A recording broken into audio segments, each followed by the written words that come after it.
Now, the music of Fleetwood Mac is being brought to life by the Fleetwood Mac Songbook. It's all taking place at the Stafford Gatehouse Theatre on Saturday, the 13th of September.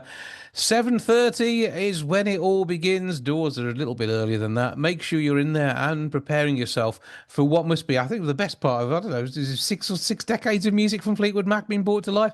To tell us exactly what's going on, I'm joined now by Rob Mail. How you doing, sir? Hi, Jason. Yeah, I'm doing well, thanks. Good stuff. Now, bassist in the band.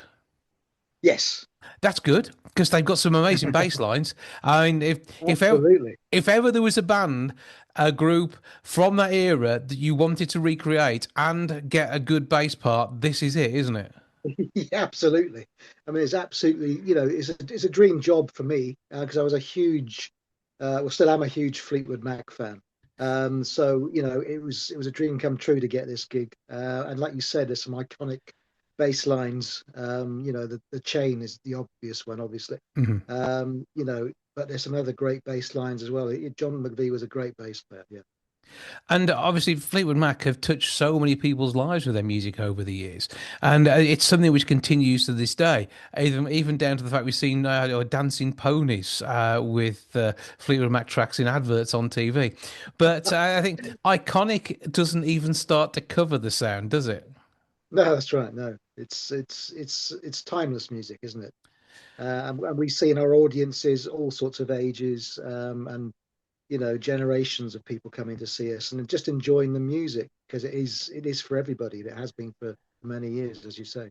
And I think it's one of those where maybe the younger generation who don't know Fleetwood Mac will hear a song at a show like this and go, "That's Fleetwood Mac."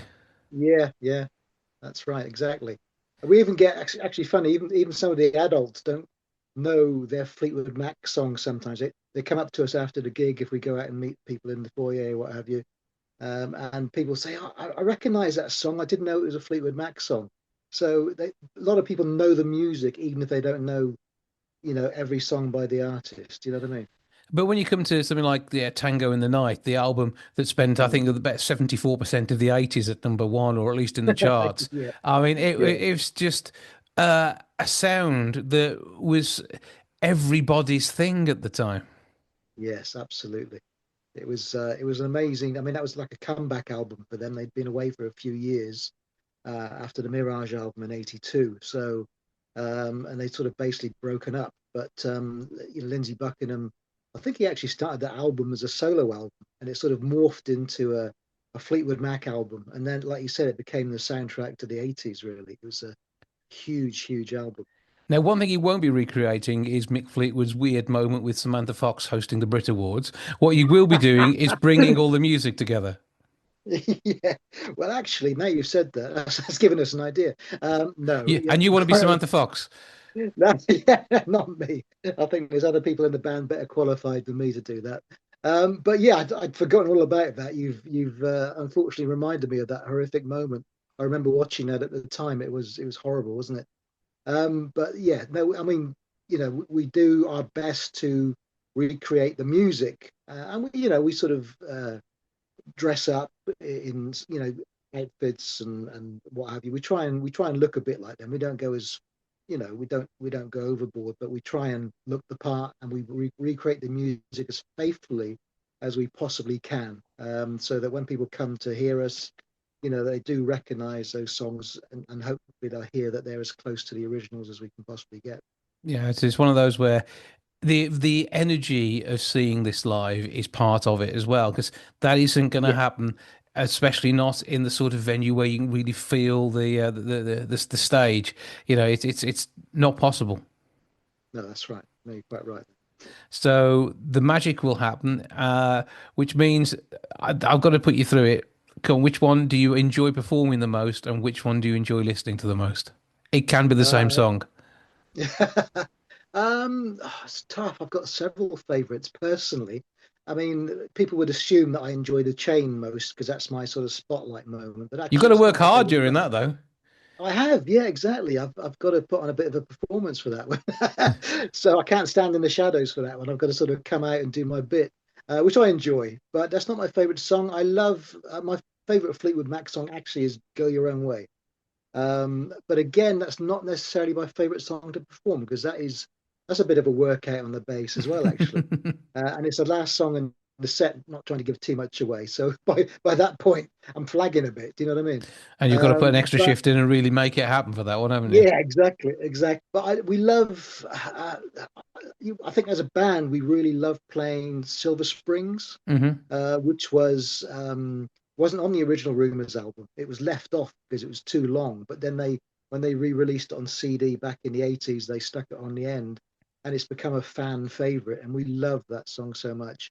And also Sarah from the Tusk album. That's Yeah, sort of a bit of a. It was beautiful. a hit single, but not everyone knows that. Certainly in this country. But we love playing that one. Yeah. So it was lots of. They're all great. We even did some Peter Green stuff, which is great fun to do as well. Well, it's going to be an amazing night, as I say. It is in Mm. September, Saturday the 13th, 7:30 is curtain up. Stafford's Gatehouse Theatre. 01785 is the box office number. Gatehousetheatre.co.uk to grab your tickets that way. Have you got websites and socials and things we can share the magical We experience have, with? yeah, you can find us on Facebook, the Fleetwood Mac Songbook. Just type that into the search engine, you'll find us on Facebook. Our website is Fleetwood Mac songbook.com, simple as that. And we're on Instagram, just put the Fleetwood Mac Songbook in and it should come up in the search pretty easily. Well, And please, follow us on those platforms to find out where a local gig is. yeah, and you never know. There will be tours all over the place. It is the best way to enjoy the amazing back catalogue of Fleetwood Mac. And the other good thing is you haven't got one of those awkward moments where you've got a new album to push. So it's not like when you see bands and oh, no, I wasn't sure about that one. This is Yeah, all classic hits, isn't it? it's literally banger after banger, as they say. It's going to be a so, treat. so it's great. Everyone's got their favorites, but I think most people would enjoy, most of the songs that they'll hear. They're all great songs. And what a catalogue! It's an embarrassment of riches, I think they say, don't they? It's Absolutely. so many great songs to choose. We struggle to leave songs off the set list, let alone think of things to put in. It's what do we leave off? It's Hmm. difficult because there's some great songs. Oh, it'll be an awesome night, I'm absolutely sure. Rob Yes. Bale will be the beast with the bass, making it happen for the Fleetwood Mac Songbook in Stafford on the 13th of September. Thanks for joining us. Thanks for having me, Jason. Appreciate it.